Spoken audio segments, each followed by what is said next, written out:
ఈ వృషభ రాశి వాళ్ళకి చాలా అద్భుతంగా కనపడుతుంది.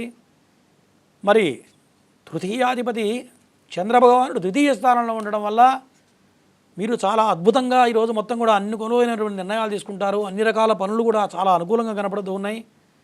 తృతీయాధిపతి ద్వితీయ స్థానంలో ఉండడం వల్ల మీరు చాలా ఏదైతే ధైర్య సాహసాలతో ముందుకెళ్తారో, ఆత్మస్థైర్యంతో స్థిరచిత్తంతో ముందుకెళ్తారో ఆ పనులని కూడా దిగ్విజయంగా పూర్తి చేయగలుగుతారు ఈ యొక్క వృషభ రాశి వాళ్ళు.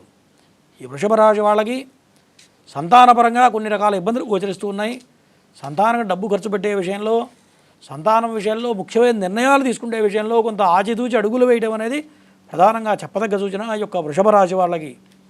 ఈ వృషభ రాశి వాళ్ళకి ధనం అధిక మొత్తంలో ఖర్చు అయ్యే అవకాశాలు కనపడుతున్నాయి. అనుకున్న దానికన్నా అధిక మొత్తంలో ఖర్చులు కనపడుతూ ఉన్నాయి. కాబట్టి ఖర్చు పెట్టే విషయంలో కొంత జాగ్రత్త అవసరం అనేది ప్రధానంగా చెప్పదగ్గ సూచన.